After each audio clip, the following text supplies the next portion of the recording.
ఏ విషయంలో సమస్యలు పోతున్నాం? నాకు సంవత్సరాలు గడిచిపోతున్నాయి, సంవత్సరాలు వెళ్ళిపోతున్నాయి. ఈ సంవత్సరంలో ఆశీర్వాదం ఉన్నదా? దీవులను అనుకుంటున్నావా? లేకపోతే దేవుని బిడ్డలారా, ఏ పరిస్థితుల్లో మీరు ఉంటున్నారా?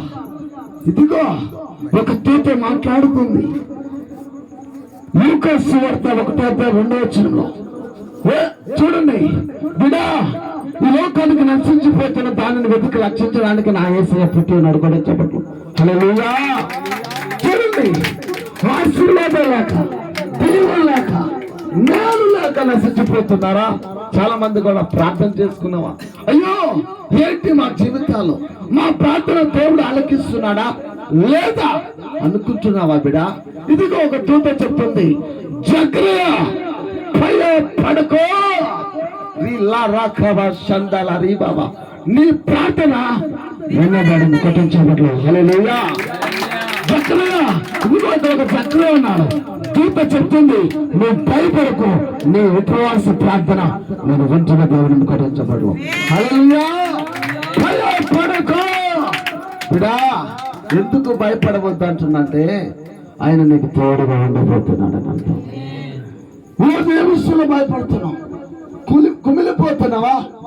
చాలా పరిస్థితులు, చాలా మంది కొన్ని పరిస్థితులు, కొన్ని లోకము మాయాలోకము, అనేక మత్సరాలు బంధము ఈ లోకంలో ఉంటాయి.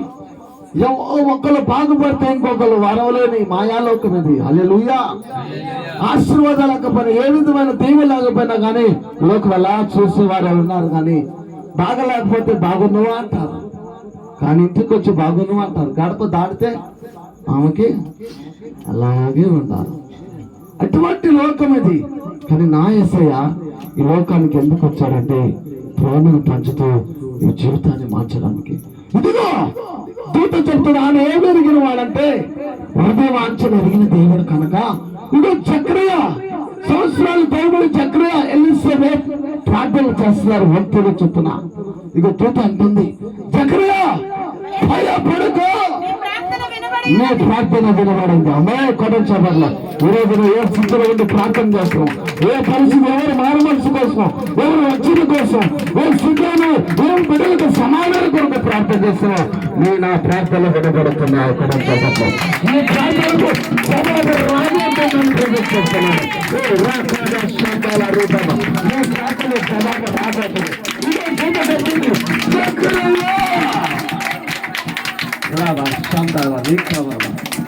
జకరియకు సంవత్సరాలు గడిచిపోతాను. కానీ యేసు మీద ఒక నమ్మకం కలిగి ఉన్నాడు బిడ. వంతుడు చొప్పున ప్రార్థనలు చేస్తున్నారు. ప్రార్థన విడవల పట్టుదల కలిగి ప్రార్థన చేస్తున్నారు. కానీ సంవత్సరం చాలా వయసు సంవత్సరాలు గడిచిపోయాయి. ఎన్నో నిందలు వచ్చినాయి, ఎన్నో అవమానాలు వచ్చినాయి, ఎంతో వ్యతిరేకం వచ్చింది. కానీ యేసైన మాటలు విడిచిపెట్టాలా. ప్రార్థన చేస్తుంటే దూత ప్రత్యక్షమైంది. ఇగో జకరియా భయపడకో అని చెప్తుంటే జకరియా స్టన్ అయిపోయాడు.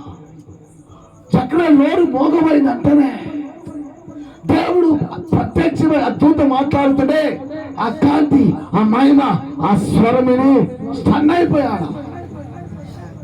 షాక్లోకి వెళ్ళిపోయాడు. మాటలు రాట్లా జకరియా ఏం మాట్లాడాలన్న.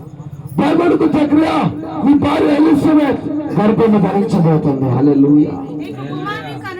ఆమేన్. హల్లెలూయా. ఈరోజు ఏ ఆశీర్వాదాలైన గర్భము ధరించలేకపోతున్నామో, ఏ దీవులు ఒక గర్భము ధరించలేకపోతున్నామో, ఈరోజు ఆ ఆశీర్వాదం గర్భంలో ధరించబోతున్నాం. ఆ మేలనే గర్భంలో ధరించబోతున్న కొట్ట నమ్మొచ్చు చెప్పట్లేదు. ఇది ఎలాగో పెరుగును వాక్యం సెలవిస్తుంది. శక్తి చేతను జకరియా 4:7 శక్తి చేతను బలము చేతను కాక నా ఆత్మ ద్వారా ఇది జరుగును. ఇది ఆయన ఆత్మ ద్వారా మాట్లాడుతున్న మాట, ఆయన జరిగించబోతున్న గుణం. నమ్ముతే చాలు పొందుకుంటావు శక్తులు. ఆమేన్. ఈరోజు నువ్వు నమ్మితే చాలు.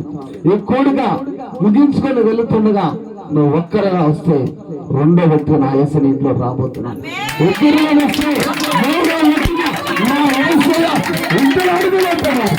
ఎదురుగా వచ్చి 4వ అంతస్తులో రాబోతున్నాడు తోడుగా. హల్లెలూయా. నమ్ముతా మిమ్మల్నైతే నమ్ము వానికి అనేది సాధ్యమవుతుంది కదా. భయపడుతున్నావా? నో, భయపడకు. నీ బంధకాలు తెగబోతున్నాయి.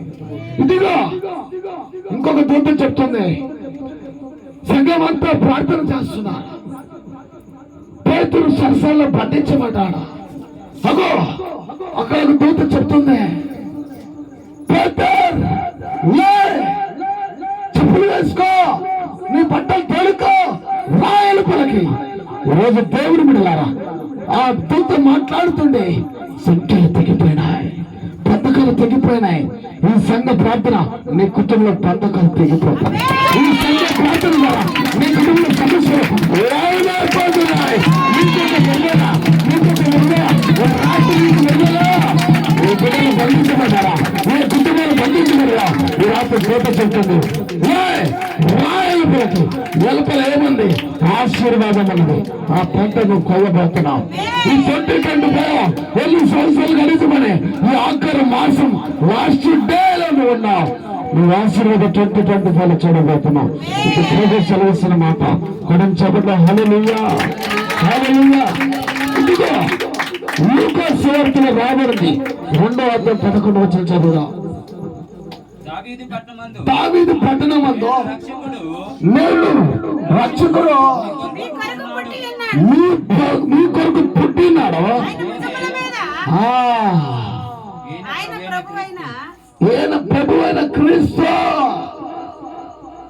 ఆయన క్రీస్తు, ఈయన ప్రభు అయిన క్రీస్తు లోకానికి రక్షకుడుగా వచ్చినాడు కదా. ఇక్కడ లూకా సువార్త 19వ అధ్యాయం 10వ వచనంలో ఎందుకు ఈయన ప్రభు అయిన క్రీస్తు అంటే,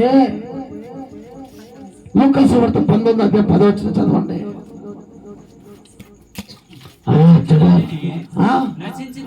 ఎందుకు ప్రభువున క్రీస్తు పుట్టారంటే, నశించుతున్న దానిని వెతికి వెతికి వెతికి.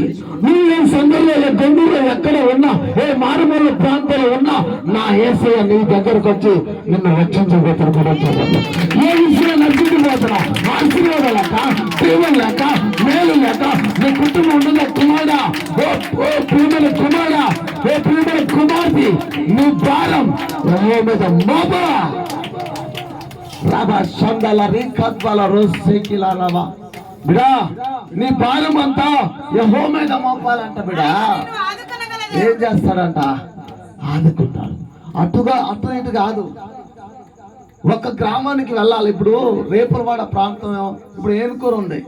ఒకప్పుడు ఈ రేపులవాడ ప్రాంతానికి రావాలంటే అక్కడ చెరువులో నుంచి, దారిలో నుంచి రావాలి. ఆమె నాకు కొద్ది గుర్తుంది. హల్లెలూయా. నిజమేనా కాదా?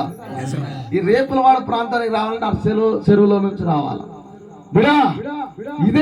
ఇదే ఆ చెరువు అంతా నిండిపోయింది నీళ్లతో అనుకోండి. ఇప్పుడు ఏనుకూరు వెళ్ళాలా, మధ్యలో పడవలు ఉన్నాయి. పడవ ఎక్కాలా. పడవ ఒక కాలు పడవ మీద పెట్టి ఒక కాలు భూమి మీద పెడితే మనం ఆ ఏనుకూరు అనే గ్రామానికి వెళ్తామా? వెళ్ళాం బిడా.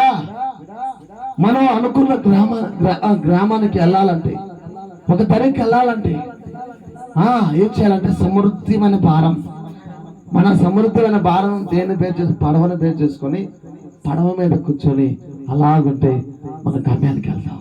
అలాగే యేసుక్రీస్తు ప్రభువారి ఆశీర్వాదాలు దేవుళ్ళు పొందుకోవాలంటే, ఆయన సర్వశక్తి గల దేవుడు కనుక ఆయన ఆడుకోవాలంటే సమృద్ధమైన భారం ఏదైనా కానేగా మాకు ఎక్కువ, ఆయనే మాకు ఎక్కువ, ఆయన తప్ప మరొకటి వేరేది ఏది లేదని నువ్వు భారాన్ని మోపగలిగితే, ఆయన వైపు నువ్వు ఆధారపడగలిగితే ఖచ్చితంగా ఆశీర్వాదం కుటుంబం తట్టకొయ్యబోతుంది. భారాన్ని మోపాలా. ఎందుకో నశించిన దాన్ని వెతికి వెతికి రక్షించడానికి లోకానికి నా యేసయ్య వచ్చాడు కదా. ఆయన వచ్చేసాడంతే. కానీ మన భారాలను మోపగలిగితే, యేసయ్య మీద ఆధారపడగలిగితే ఖచ్చితంగా ఆదుకోవడం రెడీ. సమృద్ధి ఆధారం